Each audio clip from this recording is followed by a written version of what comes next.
এবারে ঈদ কার কেমনভাবে কেটেছে অবশ্যই জানাবেন। কী অবস্থা সবার, কেমন আছেন? আশা করি সবাই অনেক ভালো আছেন। আলহামদুলিল্লাহ আমরাও ভালো আছি। আজকে ছোট্ট একটি মিনি ব্লগ শেয়ার করব, পুরো ভিডিওটি না টেনে দেখতে থাকুন। এখানে প্রথমে আমি মাছটা ভেজে নিয়েছি। ভেজে যা যা মশলা আছে সেটা দিয়ে রান্না করে নিচ্ছি।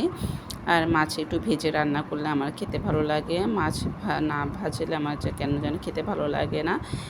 যাই হোক, এখানে বাচ্চার জন্য চিকেন রান্না করেছি। ও যেহেতু একদম চিকেন ছাড়া খেতে চায় না, এটা সোনালি মুরগি ছিল, সেটা একটু বড় পিস করে আমি নিয়েছি, রান্না করছি বাচ্চাদের জন্য। আমাদের জন্য মাছ রান্না করেছি, আমরাও খাবো বাচ্চারা খাবো, তাই না? যাই হোক, এখানে আমার রান্না অবশেষে শেষ। কথা বলতে বলতে রান্না প্রায় শেষ। এখানে আমি অবশেষে কাঁচামরিচ দিয়ে তারপরে নামিয়ে ফেলবো। আজকে যেহেতু আমার ননদ আসবে, সেজন্য একটু নাস্তায় প্রিপারেশন নিচ্ছে, হয়তো বা পরে ভাতের আইটেমটা করব। এখন আজকে যেহেতু হাতের সময় নেই রান্নাবান্না করা, এগুলো আমাদের জন্য রান্না করছে।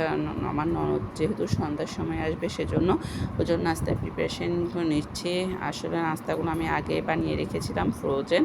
এখানে অন্থনগুলো ভেজে নিচ্ছে, আপনারা হয়তো বা রিলসে দেখেছেন, সেটা আমি শেয়ার করছিলাম। আর এক এক করে সবগুলো নাস্তা, ফ্রোজেন নাস্তাটা আমি ভেজে নিব, যেহেতু ভাজা পোড়া করতে একটু টাইম লাগে, এই জন্য একটু আস্তে আগুনে ভাজা পোড়াটাও করে নিচ্ছি। আর রোল ছিল, অনেকে আইটেম মোটামুটি ছিল, আলহামদুলিল্লাহ।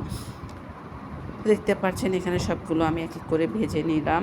ওরা যেহেতু মানুষ কম, সেজন্য অল্প পরিমাণে ভেজে নিলাম। এখানে নাস্তা রেডি করে নিয়েছিলাম। এখানে আমার মেয়ে ক্যামেরা ধরছিল আর উল্টা করছিল, তো যাই এক এক করে আমি নাস্তাগুলো সবগুলো টেবিলে দিয়ে দিয়েছি, যার যার পছন্দ মতো সেভাবে খাবে। আর এই পিঠাগুলো ফুলেছিল, এখন একটু ঠান্ডা হয়ে গেছিলো, যে বসে গেছে। এখানে রোল ছিল, যা যা ছিল সেগুলো সবগুলো দেওয়ার চেষ্টা করেছি।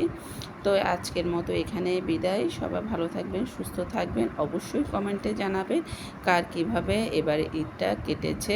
তো আজকের মতো এখানে বিদায়। আসসালামু আলাইকুম।